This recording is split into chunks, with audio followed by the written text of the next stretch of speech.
Giridharadhari Jaya.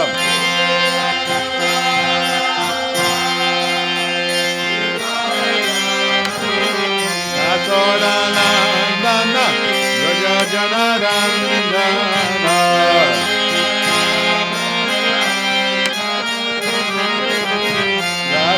Yasodanandana Vraja Janarandana.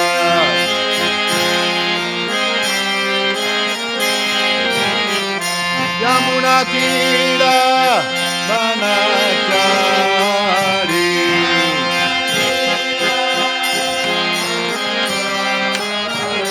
Yamuna Tira Vanachari.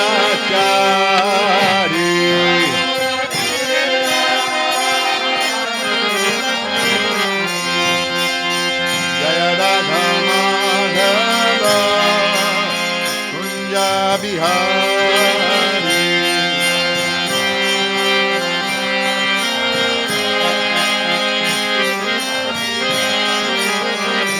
Jaya Radha Madhava Kunja Bihari. Jaya Radha.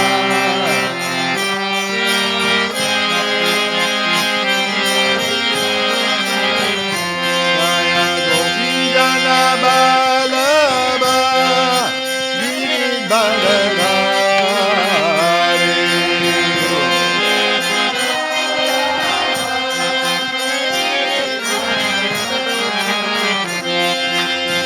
Govindana Balaba Giridharadhari.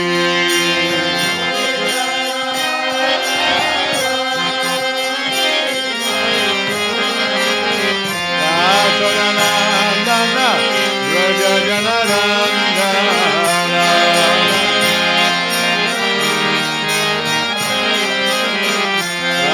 Yasodanandana Vraja Janarandana.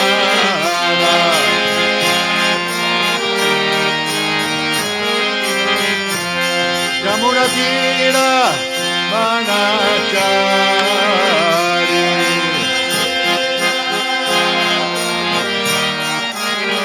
Yamuna Tira Vanachari.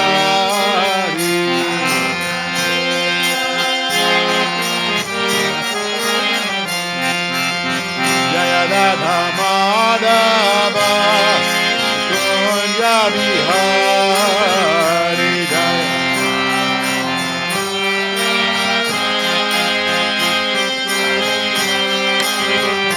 Jaya Radha Madhava Kunja Bihari.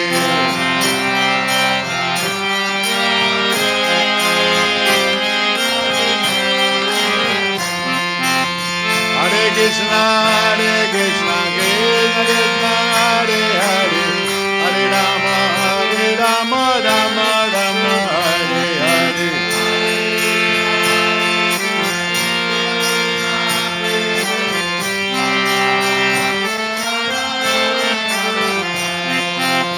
Hare Krishna, Krishna Krishna, Hare Hare, Hare Rama, Rama Rama, Hare Hare.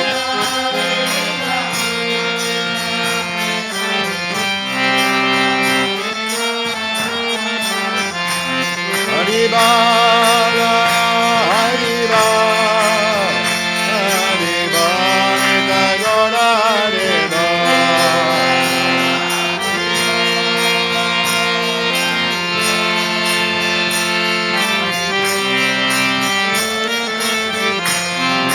Gaura Hare Bala, Hare Bala, Hare Bala, Gaura Hare Bala.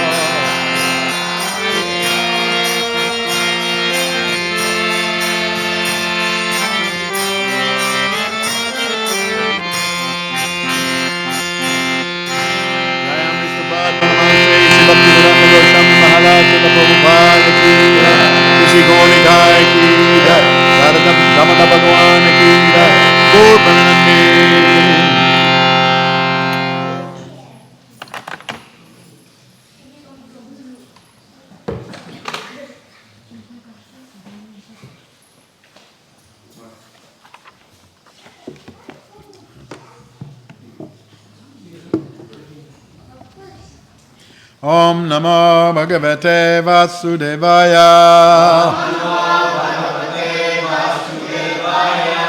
Om Namo Bhagavate Vasudevaya. Om Namo Bhagavate Vasudevaya.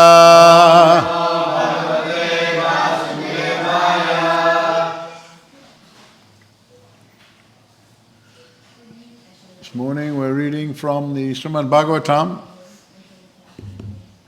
Canto 6, Chapter 17. We're starting with text 11. That's all right. I don't have to say this. Okay, yeah. No, you have to go down.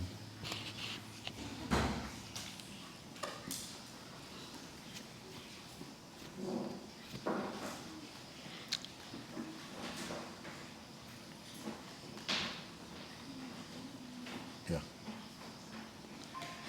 Sri Pavatyuvacha Ayam Kim Aduna Loke Shastadanda Dada Prabhu Asmad Vidanam Dushtanam Nirlajanam Chaviprakrit Sri Pavatyuvacha Ayam Kim Aduna Loke Shastadanda Dada Prabhu Asmad Vidanam Dushtanam Nilajanam Chaviprakrit. Someone else? Sri Pavatyuvacha Ayam Kim Aduna Loke Sastadanda Dara Prabhu Asmad Vidanam Dushtanam Nilajanam Chaviprakrit Sri Pavatyuvacha Ayam Kim Aduna Loke Shastadanda Dara Prabhu Asmad Vidanam Dushtanam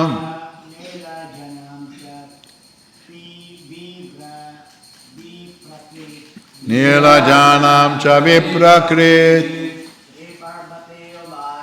Sri Pavatyuvacha Ayam Kim Aduna Loke Shastadanda Dara Prabhu Amad Vidanam Dushtanam Nilajanam Chaviprakrit. Vaishnavis.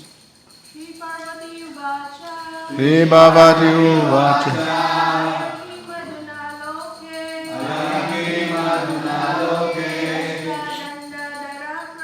Shastadanda Dara Prabhu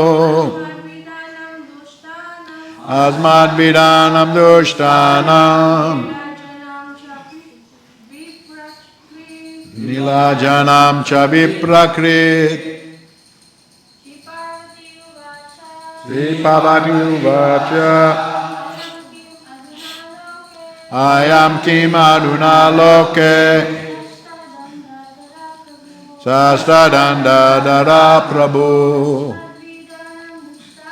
Asmad Vidanam Dushtanam Nilajanam Chaviprakrit Sri Pavatyuvacha. The goddess Parvati said,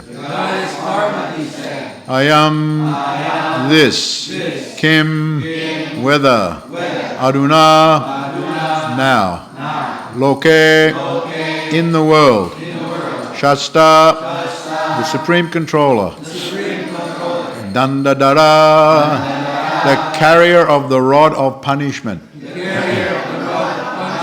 Prabhu, the Master, Asmad Vidanam, of persons like us, Dushtanam, criminals, Nilajanam, who have no shame, Cha, and Viprakrit, the restrainer.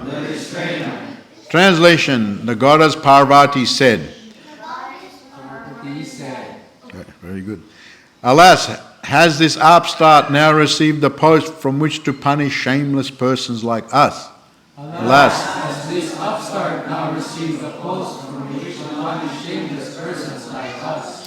Has he been appointed ruler? Has he been appointed ruler? Carrier of the rod of punishment? Carrier of the rod of punishment? Is he now the only master of everything? Is he now the only master of everything? So, no purport. We're going to read a few verses. There's no purport. So I'll just go to the next. I'll just read the translations of these verses. Text 12. Translation: Alas, Lord Brahma, who has taken his birth from the lotus flower, does not know the principles of religion, nor do the great saints like Bhrigu and Narada, nor the four Kumaras headed by Sanat Kumara, Manu and Kapila have also forgotten the religious principles. I suppose it to be because of this that they have not tried to stop Lord Shiva from behaving improperly. Text 13.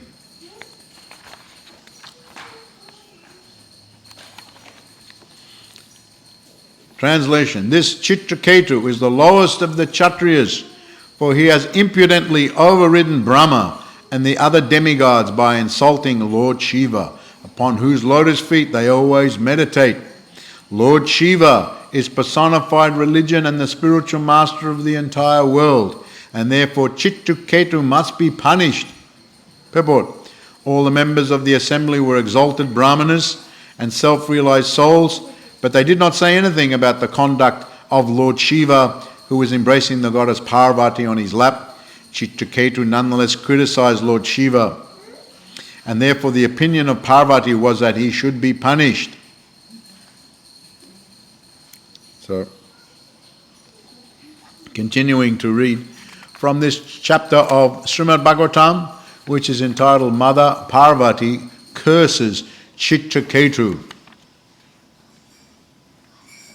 So there's a lot of different instructions to be learned here in this section, as I said yesterday. Chitraketu, having received the darshan of Lord Sankarshan, became very exalted, elevated devotee. Lord Sankarshan gave him a position in the Vidyadhara. He became the leader of the Vidyadharas, the king, and those Vidyadharas, as the name suggests, Vidya means the knowledge or wisdom.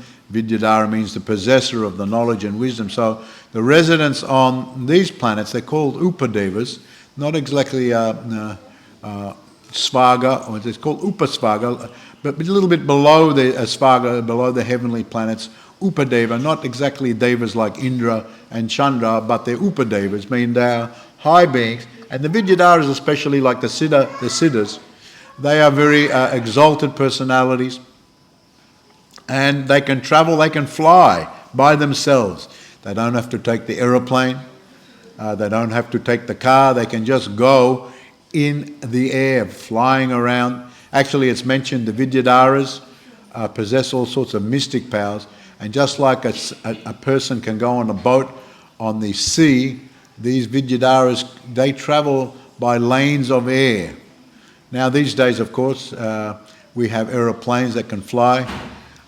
But you have to get in a big machine, and then you fly, and it's very noisy and very stuffy inside there and very bumpy sometimes. But these Vidyadharas were so perfect, they could go from one planet to the other. The modern airplanes can't go from one planet to the other.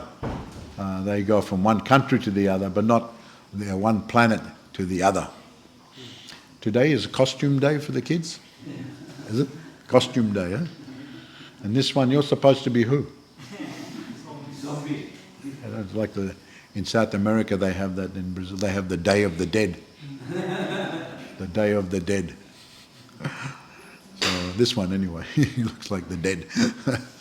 But so they go from one planet to the other. Siddhaloka also, the Siddhas, the Vidyadhara. So very exalted. But at the same time, he could remember everything of his previous life, and he could remember he was devotee of the Supreme Lord, and he was traveling around. He'd come to this area where Lord Shiva was giving instruction. It is mentioned that this was on the Kailash area, means on the earth, on the high in the Himalaya with the Kailash, the abode of Lord Shiva.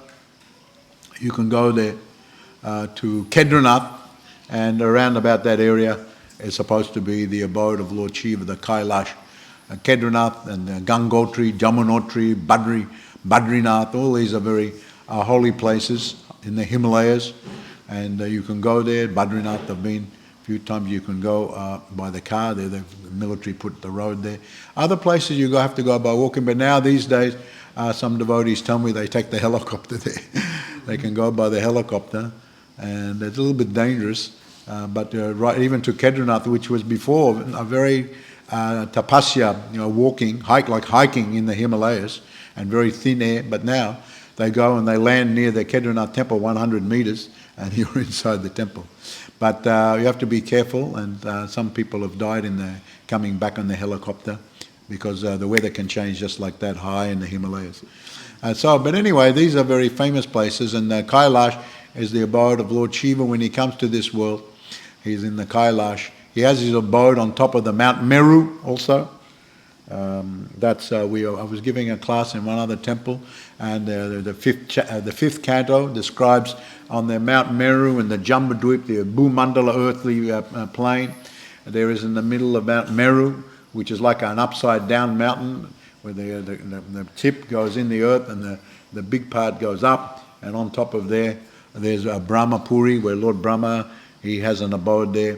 And then he's in the middle, and then all the other devas are around, Indra, Chandra, Agni, and Vayu, and so on. And Lord Shiva has in the Kailash. And of course these devas have their own planets, but they come to this Mount Meru. So Lord Shiva can give his darshan. Many great sages were there listening to his instructions. So Chitraketu gave some comments. When he saw him, he laughed. First of all, he laughed out loud, which was a little disrespectful. You're laughing at the Lord Shiva giving instruction. Why all of a sudden you're laughing? Just like I'm giving the class now. If someone just came in and started laughing loudly, then what's this fellow here? What's he laughing about so loudly? He's interrupting. Causing disturbance. Of course, the Vaishnava is very humble, as we've been saying, very humble. Lord Shiva, very humble, very, very humble. This is the quality of the Vaishnava, very, very humble. He didn't say anything, the laughing. There's a disturbance. Someone's laughing loudly, disturbing the whole thing. I remember there's one story of Srila Bhaktisiddhanta Saraswati Thakur in the Bagh Bazaar temple in Calcutta. He used to give the class every night, and all the disciples came. A few times, one man was coming, but he was interjecting. He was a little bit rude to Srila Bhaktisiddhanta. He was asking in the middle of the class, instead of waiting to the end, which is customarily the case. He was in the middle just shouting out some question. So the disciples were getting a bit annoyed with this, agitated with this fellow, and some of them were even thinking to pick him up and throw him out. But Srila Bhaktisiddhanta didn't do anything. He just remained silent. He didn't do anything, so the disciples, seeing that their guru wasn't reacting, silent, they didn't do anything either, although they were thinking. Later on, he was upstairs in his room on the balcony with one disciple, and there was a big procession underneath, a lot of people, and they were carrying someone, and he said, "What is this procession?" And the disciple said, "Oh, you know that man that used to come to your classes and sometimes cause disturbance?" He said, yes, I remember. And he said, that is his funeral. He died. That's his funeral procession. That's his funeral procession. And then the disciple said, just see, he got his reaction for creating so much disturbance. And Srila Bhaktisiddhanta stopped him. He said, no, don't talk like that. I saw that man as being sent by Krishna to keep me humble. To keep me humble. You see, so this is the mood of an exalted devotee. He said, no, don't say those things. He is sent by Krishna. So Lord Shiva, so exalted, he didn't say anything. But Parvati, now, she's the wife of Lord Shiva. Not only that, but she's the internal energy potency, or the Maha, or the external energy potency, coming from the internal energy potency of the Supreme Personality of Godhead. She's the wife of Lord Shiva, who's like, that's almost the same level as Vishnu. Now there's a very exalted. So now she's a very great personality in her own right. She's not Jeev Tattva. Lord Shiva is not Jeev Tattva. We're all Jeev Tattva. We're all living entities. But Parvati, she's not Jeev Tattva. She's not like you and me. She has her own. She's her own energy. Lord Shiva is not like you and me. He's own energy, supreme energy. But she was acting not only as his wife, but also when, so let's say, for example, someone comes and says bad things against the guru, then it is the duty of the disciple to defend the guru. Now, in the case of Srila Bhaktisiddhanta Saraswati Thakur and his disciples, when that man was there, they wanted to take action, but they saw him and he gave some indication with he just shook his, don't do anything. So they had to follow the guru. But normally a disciple has to, if someone is attacking the guru, may be very humble, doesn't say anything, doesn't take action, but it's the duty of the disciple to defend the guru. If there's some attack, maybe physical or verbal attack or something like that. I was telling yesterday the story of Srila Prabhupada. He gave a lecture at one university campus, and the communists had come. They had planned, there's a communist club, and they planned to disrupt the whole thing. So within just 3 words, Prabhupada said, and they stood up, and they were in different sections of the audience. They planned it like that. Some were there, some were in the back, some were in the front. They just all stood up and started shouting. Prabhupada couldn't continue speaking. And then the leader of the devotees there at the time, he stood up and he tried to defend Prabhupada. And he spoke. And that was good. That was his duty. He had to do that. But the guru, Prabhupada didn't say anything. He just silent. He just went silent. But this one, Madhavisa was his name, he stood up and he defended Prabhupada. But they were shouting over him as well. Then Prabhupada just said to him, just sit down, let's have kirtan. Have kirtan. So generally the cases like that, one has to do their duty as a disciple. If your guru is being attacked physically or verbally or whatever way, you have to try to defend him. That is, you're like the son of the guru, the son and the daughter of the guru. And you have to see what is the situation, time, place and circumstance, Kala Patra Desh. And the nectar of devotion is actually mentioned. If you can't, you have to take action against that person. If you can't do anything, just go away. Just don't hear any more. Just go away from that spot. Don't just listen more and more and more, saying bad things against your guru. Don't stay there, just go away. You don't want to hear. So if one is not so expert to first and then defeat him by expert logic and argument and philosophy, then just go away. So such was now Parvati was she had to say something, and actually Prabhupada does mention here. Where does he say that? He says that, I think in one of the purports, Mother Parvati was justified in punishing Chitraketu. For Chitraketu impudently criticized the Supreme Father Mahadev, who is the father of the living entities conditioned within this material world. Mother Durga is called Mother, and Lord Shiva is called Father. So her duty she did, and she was very sharp. This was not out of control anger by her. This was not out of control. Sometimes someone says something bad or does something bad and you get very emotional and just wildly you say so many things, or wildly out of control you do something. But Mother, this is Parvati. This is Mother Parvati. She's the mother. Ma. It's like Durga, another expansion of Durga's Kali. They say Kali Ma, Durga Ma in India, very popular. So she's the mother. And actually when she addressed him as Putro. You're my son. You're my son. And you need to be corrected. You need to be punished. And so she used very sharp words and full of meaning. Super intelligent. Mother Parvati. Alas, how has this upstart now received the post from which to punish shameless persons like us? So just in that one sentence, so sharp, very sharp. Someone can have, one has to be careful with sharp words.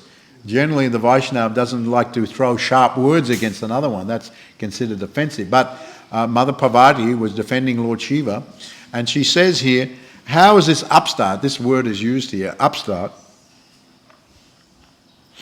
Prabhupada uses the word, the master here. Prabhupada uses this word, upstart. How is this upstart? Now, an upstart, I don't know, I guess you're familiar with English words here, but upstart means that normally there's an organisation of things. Say you're in a company, you get a post here, you get a post there, and then through your work and through your qualities and so on, then you're elevated to different posts. So there's a system. There's a system. Now, if someone all of a sudden just comes and just goes to the topmost position without having gone through the system, this is called upstart. Who does this fellow think he is? Well, there's a system here. You're just pushing your way in and you're going to the top or wherever you're going. There's a system here. Just like you're in a queue or something like that. So many queues we go in, maybe for the bus, for the train, or at the airport you have to go in the queue, and you've been waiting a long time in the queue, and someone just comes all of a sudden from somewhere and just pushes and goes in the front. The people in the queue doesn't like that. We've been waiting here many hours, and you just come and push everyone and go in the front. This is what's called upstart. Sometimes they can become very angry. Some fight is coming in the middle of the airport or the train station or the bus. Can be like that, because this one all of a sudden came from nowhere, just pushed to the front. So here's Mother Parvati is so intelligent. She's calling him upstart. And why? Why? Not just wildly. Why? You have received the post with which to punish shameless persons. Just in these words here. You've received the post. Have you got some post that you're authorized to criticize us? Have you come at your post? You may be Vidyadhara, but Vidyadhara, last time I checked, they didn't have authority to do these types of things. So, and then in the next verse, she says that these are the authorized persons to correct others and to give the principles. And she says here, Brahma, great sages like Bhrigu, Narada, 4 Kumaras, Manu, Kapila, so many, the great authorities of the universe. And of course, here she mentions the Danda, Sasta Danda. Have you, somehow or other, you are the carrier. Who has appointed you a ruler who carries the Danda, the stick? The rod of punishment. The rod of punishment generally refers to Yamaraj. Yamaraj, he is authorized, he is deputed under the arrangement of the Supreme Personality of Godhead. He is meant to punish the sinful people. No one can criticize Yamaraj for punishing the sinful people. He is given that post. He is a very qualified person. You need to be very qualified to have a post like that. Yamaraj. It's a thankless task. Very thankless task. One time in the Gita Mahatmya, there's one story that Lord Vishnu was very happy with one of his devotees, and he was chanting Gita and he was doing all good things, and he said that he was doing tapasya. So Lord Vishnu was just smiling, and Lakshmi Devi said, why are you smiling? He said, I've been observing one of my devotees on the bank of the Ganga doing tapasya and chanting Bhagavad Gita and doing many things glorifying me. I'm very happy, I'm very satisfied with this devotee. I'm just thinking what reward I will give him. So Lord Vishnu said to Lakshmi, I'm just thinking what reward I will give him.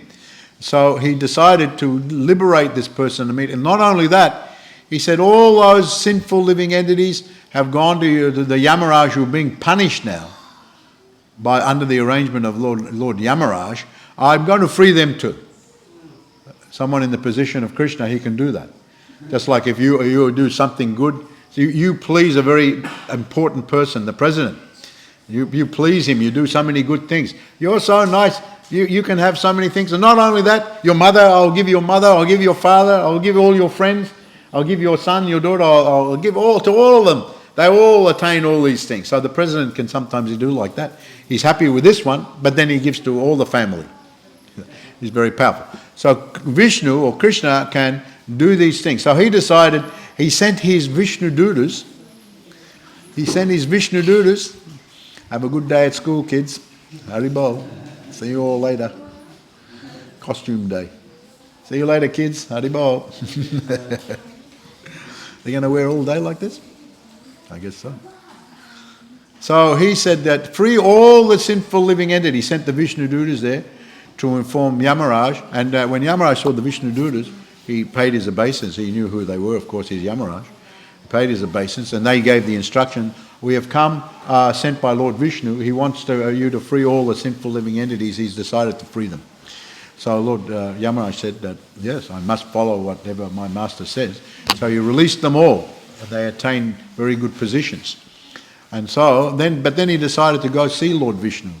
And he went there and he said, my Lord, I have released everyone. There's no one there in the hellish planets being punished. No, it's empty. Because your instruction is that release everyone. So there's empty, all empty. So so it's very nice. But I'm Yamaraj, I've got my service, so what will I do now? There's no one there. And Lord Vishnu says, I don't have to instruct you on your service. You're the great Yamaraj. You're the great Yamaraj, but don't worry, there'll be more coming soon. Yeah. More will fill it up because they're doing the sinful activities now. Those ones, they're gone, but more will come. So continue on with your service. So he's deputed to punish the sinful. You can't just be sinful, killing people and doing so many bad things and just no consequence. Must be consequence, just like in material society. If you're the criminal, they arrest you, you go to the jail. Sometimes you can, I don't know if they've got the death penalty here, but you can be sent to the death. So even in this world, but after this world, you've got Yamaraj. So Mother Parvati is saying, are you all of a sudden, you have been appointed Yamaraj? That you can criticize and criticize us. We are very shameless persons, she says here, very interesting. We are the shameless ones, myself and my husband Lord Shiva, because I have sat in his lap and he's instructing the sages. We are shameless persons and you are criticizing us and you are like Yamaraj. It's your duty to do that, isn't it? Yeah. So she's very clever, isn't she? Cutting words. Generally, ladies can be, they're very expert at it, give the cutting. So, but anyone can be giving the cutting words, man or woman. But it seems to be very much part. But she's more than just ordinary lady. She's Parvati, and she's given with super sharp intelligence. Are you Yamaraj? Are you appointed? We're shameless, and now you're punishing us. So very sarcastic words, but full of meaning. You upstart. Who, alas, this upstart has received the post to punish shameless persons like her. Has he been appointed the ruler, carrier of the rod? Is he now the only master of everything? And she says that because there are other masters here. Lord Brahma's a master, as we were saying. Lord Brahma's a master. There's Lord Kapila, the Kumaras. These are all masters of the universe, actual masters of the universe. All of a sudden, are you the only master? She says, are you the only one? There are so many masters, and they haven't done anything. They haven't come here. They know everything. And these higher beings, they can divine what's going on anywhere in the universe. They're not like us. We only know here. We don't know even on the other side of the wall what someone is doing there. We're the human beings. We're very limited. But these are high beings there. They can divine everything. Divine everything. They can know what's going on in far distant places. So they know. Lord Brahma knows Lord Shiva's doing with Parvati there, instructing the sages. Lord Brahma knows. Kapila knows. The Kumaras know. It says they were already surrounded by great rishis. Maybe the Kumaras were there, hearing from Lord Shiva. Who knows? But anyway, she's making the point. There are so many masters. Are you the only one? They are not the masters. Lord Brahma, Lord Shiva. Lord Brahma, who's born on the lotus flower, and she makes a point of this also, because he is self-born. He's not no mother. He comes directly from Lord Vishnu. So he is self-born. So she makes a point of saying, Lord Brahma, who who takes his birth from the lotus flower, not just ordinarily. He's such a great. He's the chief one of the universe. So I suppose it is to be because of this they have not tried to stop Lord Shiva from behaving improperly. And then she says, "Well, you must be the only master. You must be the only master because they're not the masters. Lord Shiva's not a master. Brahma's not a master. They're not masters. You're the only one." She's very sarcastic. Very sarcastic. You're the only one. Is it? You're the only one who's the master. They're not masters. You're the only one. So that's why you're doing this. Am I correct in my understanding? Am I correct? She's asking. She's putting to everyone actually.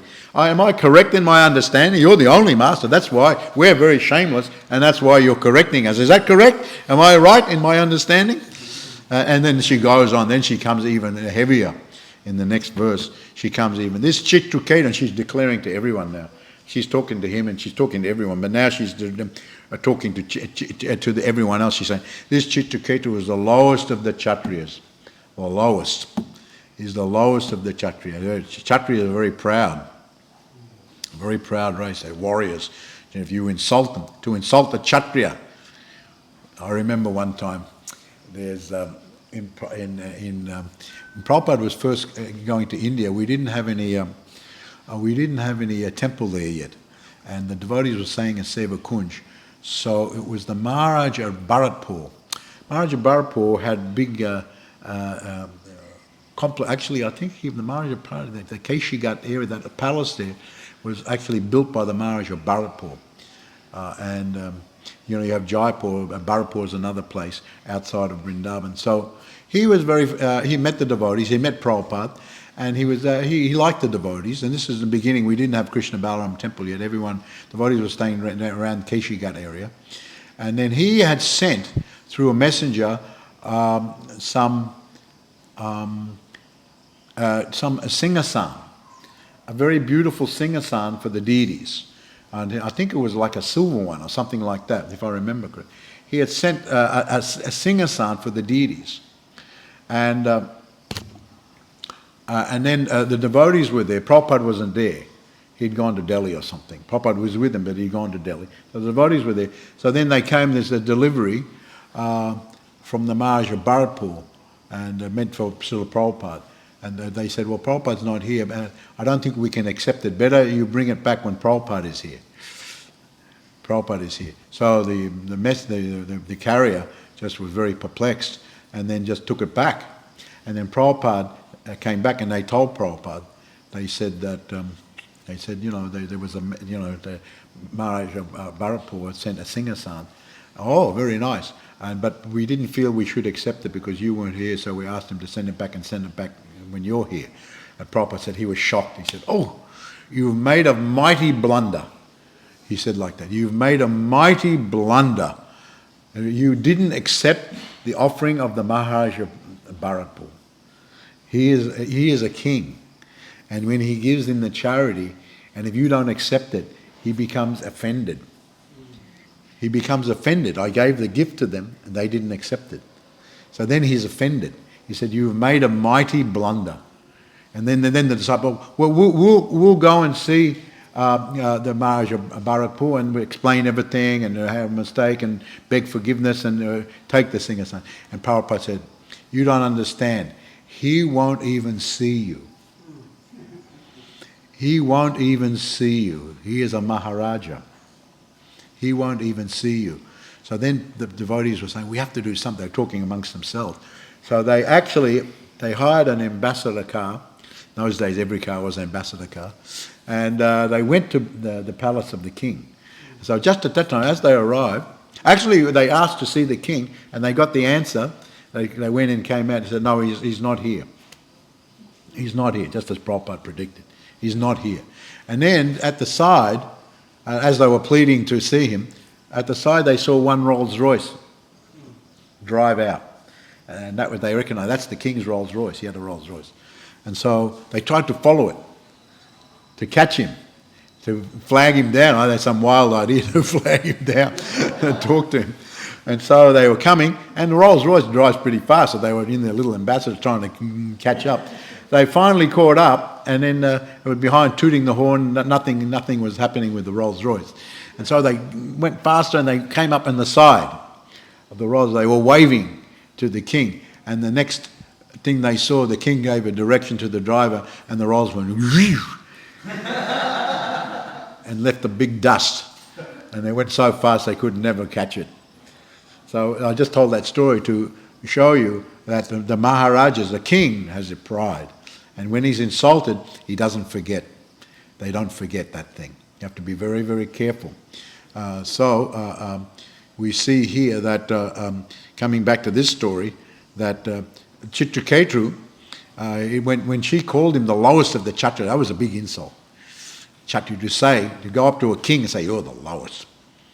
You're not even a king. You're a Sudra. Say something like that. Big insult. But we see now Chitraketu, he did. And he said, and she's saying it to everyone. She's not just saying it privately to him. Everyone can hear it. So it's one thing when you offend someone privately. That's bad enough. But if you offend them in front of everybody else, especially king, oh, Hare Krishna. And he said, for he has impudently overridden Brahma. Who does he think he is, better than Brahma? And all the other demigods by insulting Lord Shiva. So she actually insulted Lord Shiva, upon whose lotus feet they always meditate. The other gods meditate on the lotus feet of Lord Shiva. He's such a great personality. He's the personified religion and the spiritual master of the entire world. All great devas and everyone sit at his feet to get instructions. Therefore, Chitraketu must be punished. So all the great brahmanas, self-realized souls, Prabhupada goes so far, there were some very self-realized souls there. They didn't say anything about the conduct of Lord Shiva, who was embracing the goddess Parvati in his lap. Chitraketu nonetheless criticized Lord Shiva. Therefore, the opinion of Parvati was that he should be punished. And then she pronounces the curse that you take birth in a low asura in the family of the demons, and he came back as Vritrasura. Now, Prabhupada does comment later on that one has to be very, very careful in committing especially Vaishnava aparad, Guru aparad, Lord Shiva, Guru aparad, Vaishnava aparad, many different types of aparad. It's like the mad elephant offense. Mad elephant. Just like you can take a lot of trouble, just like here we see so many nice gardens, so much trouble over many years of work. Isn't it? Many years of work. You can make a nice garden. You can make a nice garden of flowers, nice vegetables, just paying all attention. Take so many years of the work. But if a mad elephant comes in there, a mad elephant, especially a big bull elephant, if they come in, within a few seconds they can destroy the whole thing. Just like that. They come in and they just rip the flowers or rip the vegetables, and within just a few minutes, everything destroyed. You spent years working on it, and within a few minutes. So said the Vaishnava aparat is like that. Hatimati, mad elephant. You can be doing your devotional service. You can be paying attention to your sadhana and doing everything nicely. But if you commit offences against the Vaishnava, especially very exalted Vaishnava, there's all levels also.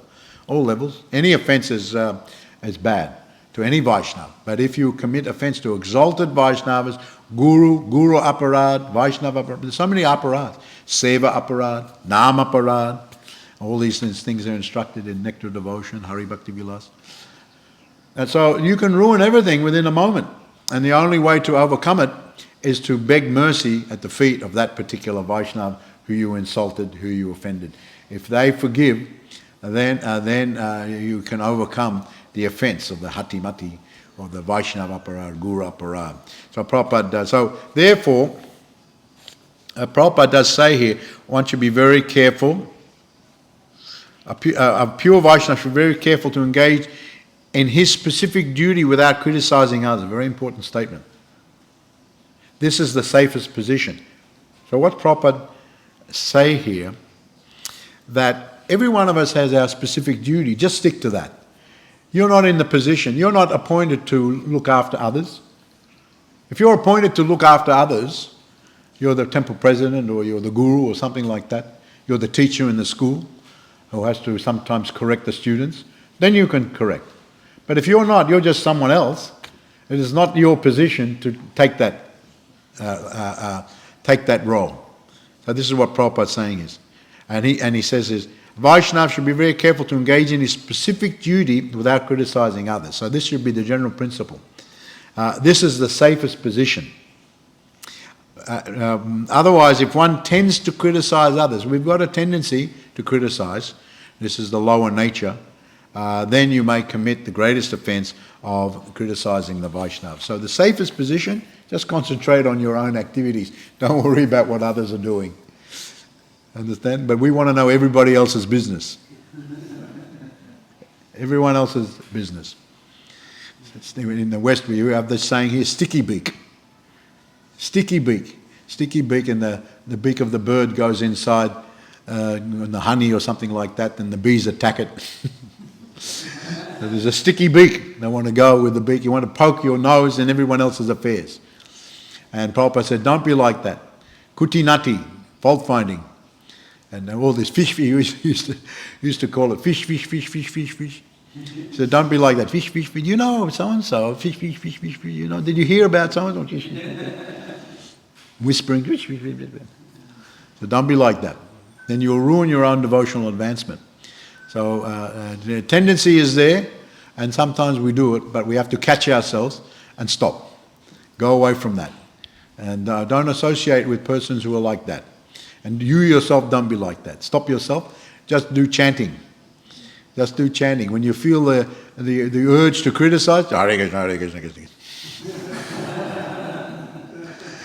I just want to say something about that. Hare Krishna, Hare Krishna, Krishna. Now, if you're in the position, you have to chastise, but for correction, done in love. There's a difference.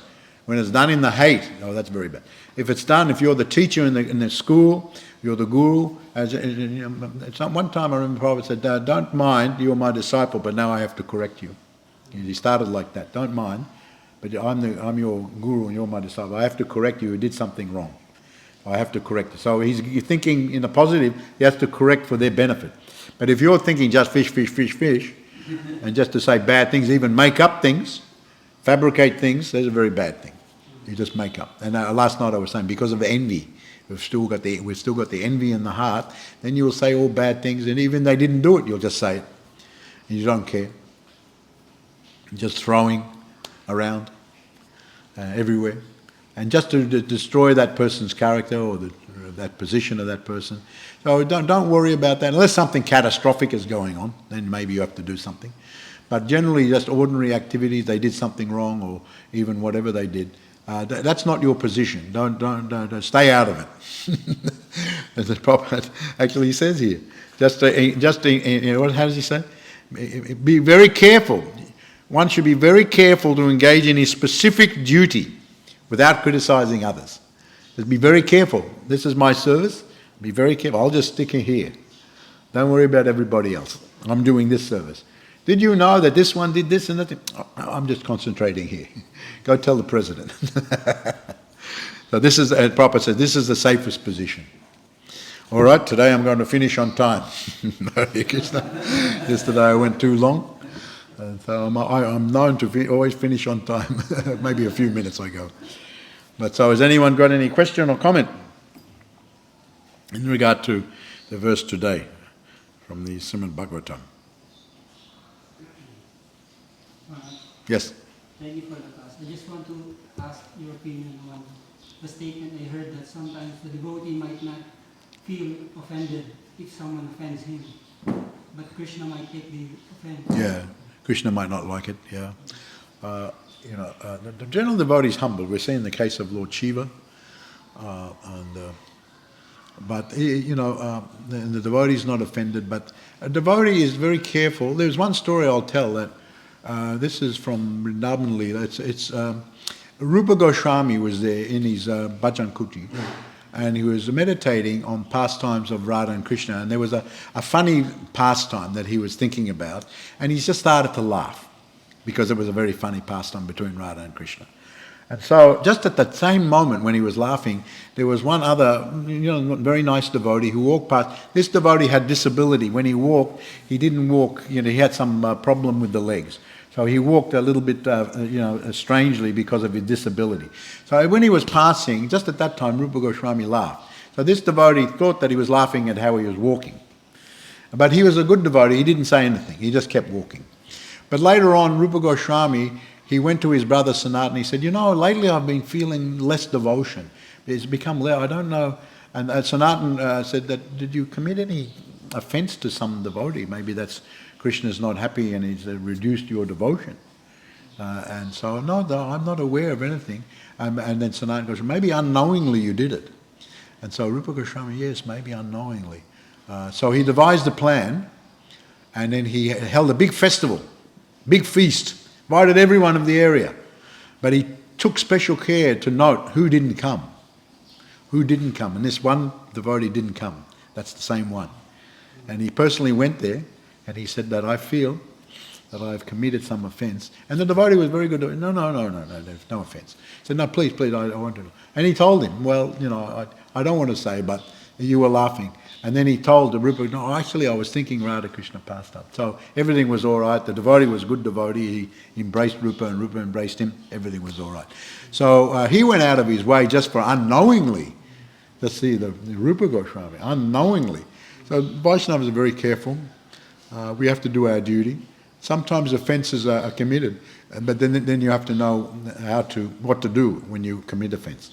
We commit offence because we're just beginning devotees, so you have to know what to do about that. Okay. All right, thank you very much. Srila Prabhupada ki jai. Jai Go Premanandi. Hari Hari Bol.